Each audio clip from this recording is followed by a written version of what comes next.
আমি আপনার মাধ্যমে রৌমারীর বীর জনগণকে অভিনন্দন জানাতে চাই। আমি জেড ফোর্স কমান্ডার বীর মুক্তিযোদ্ধা পরবর্তীকালে রাষ্ট্রপতি মেজর জিয়াউর রহমানের সাথে যুদ্ধকালীন সময়ে রৌমারী ভিজিট করেছিলাম। রৌমারী 9 মাসই একটি মুক্তাঞ্চল ছিল। সেখানে মেজর জিয়ার উদ্যোগে সরকারি অফিসসমূহ চালু করা হয়েছিল। জনগণ সেখানে রাজস্ব আদায়ে তারা যে রাজস্ব প্রদান করে সেই দৃশ্য আমি নিজেই দেখেছি। স্কুল সঠিকভাবে পরিচালিত হচ্ছিল। একটি স্বাধীন দেশের অবকাঠামো সেই জুলাই মাসেই আমরা দেখতে পেয়েছিলাম এবং এই এলাকাকে সার্বক্ষণিক মুক্ত রাখার জন্যে কোদালকাঠি এবং অন্যান্য এলাকাতে সাহসিকতার সাথে যুদ্ধ করার জন্যে জেড ফোর্সের সৈনিকরা সেখানে জীবন দিয়েছে। তাদেরকে অভিনন্দন জানাই এবং আপনার এই এলাকার জনগণকে আবার ধন্যবাদ জানাচ্ছি। মাননীয় স্পিকার, আপনাকে ধন্যবাদ জানাই। আমি আমার নির্বাচনী এলাকা 28 কুড়িগ্রাম 4-এর আমাকে যারা ভোট দিয়েছে এবং যারা দেন নাই সবাইকে আমি আমার এই পক্ষ থেকে তাদেরকে ধন্যবাদ জ্ঞাপন করছি। সেই সাথে ধন্যবাদ জ্ঞাপন করছি মহান মুক্তিযুদ্ধে রৌমারী একটি মুক্তাঞ্চল হিসাবে ছিল এবং সেই মুক্তাঞ্চলে নেতৃত্ব দিয়েছেন শহীদ প্রেসিডেন্ট জিয়াউর রহমান। আমি তার প্রতি শ্রদ্ধা জ্ঞাপন করি এবং তাকে ধন্যবাদ জ্ঞাপন করি এবং সেই সাথে মাননীয় প্রধানমন্ত্রীর কাছে আমি অনুরোধ রাখব রৌমারীকে মুক্তাঞ্চল হিসাবে, সেখানে একটি মুক্তাঞ্চলের নিদর্শন হিসাবে সেখানে একটি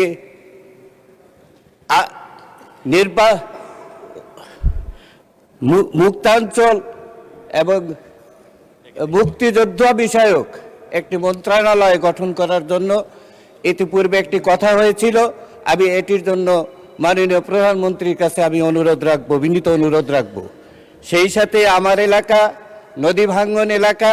আমার এই এলাকাটি 3টি উপজেলায় নদী দ্বারা বেষ্টিত এবং প্রত্যেকটি উপজেলার কিছু না কিছু অংশ নদী ভাঙ্গনের কবলিত। আজকে উলিপুরের কিছু অংশ থেকে রাজীবপুরের কিছু অংশ পর্যন্ত পুরা এলাকাটি নদী ভাঙ্গনের কবলিত হয়েছে। আমি ইতিমধ্যে বিভিন্ন জায়গায় যোগাযোগ করেছি, কিন্তু বর্ষা না আসার কারণে এটির বিষয়ে বলা হচ্ছে যে এখন নদী ভাঙ্গন তো শুরু হওয়ার কথা না।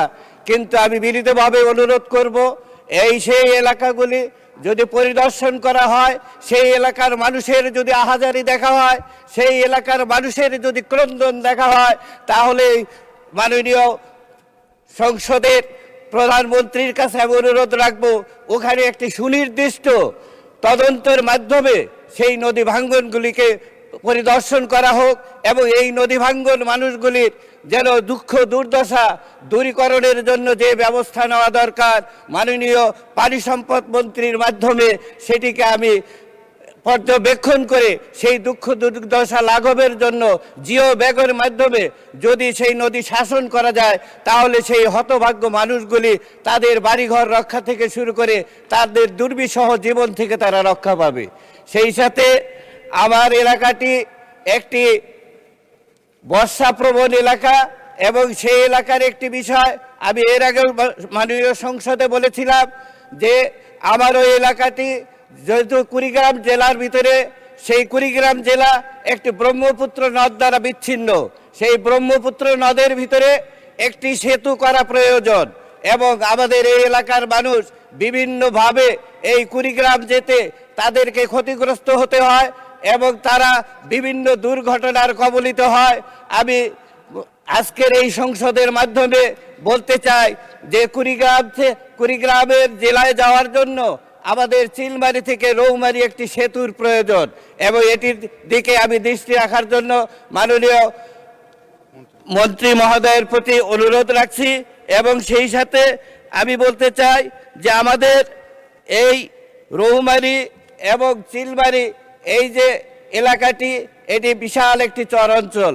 এই চর অঞ্চল উন্নয়নের জন্য একটি ব্যবস্থা গ্রহণ করা দরকার। এই এলাকার মানুষের যদি চর উন্নয়ন প্রকল্প বাস্তবায়ন করা হয় তাহলে এটির মাধ্যমে ওই এলাকার মানুষগুলি উপকৃত হবে। এবং আরেকটি বিষয় আমি বলতে চাই, চর অঞ্চলের ভিতরে যে শিক্ষা প্রতিষ্ঠানগুলি আছে এই শিক্ষা প্রতিষ্ঠানগুলিতে কোনো শিক্ষা পাঠদান করানো হয় না এবং ওখানে যারা নিয়োগপ্রাপ্ত আছে তারা ওইখানে সঠিকভাবে তাদের দায়িত্ব পালন না করার কারণে সেখানে শিক্ষার কোনো পরিবেশ নাই, সেখানে সকল ছাত্ররা ঝরে পড়তেছে, তাদের সঠিক শিক্ষার ব্যবস্থা হচ্ছে না। আমি মহান সংসদের মাধ্যমে আজকে জানাতে চাই সেটিকে পর্যবেক্ষণের মাধ্যমে সেই স্কুলগুলিতে যেন সঠিক পাঠদান হয় সেটির জন্য যথাযথ ব্যবস্থা গ্রহণ করার জন্য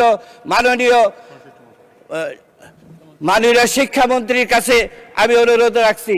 পরিশেষে আমি আবারও প্রধানমন্ত্রীর দৃষ্টি আকর্ষণ করছি যে রৌমারীকে মুক্তাঞ্চল হিসেবে রৌমারীর জন্য একটি ব্যবস্থা গ্রহণ করবেন, এই আশাবাদ ব্যক্ত করে মাননীয় ধন্যবাদ মাননীয় সদস্য।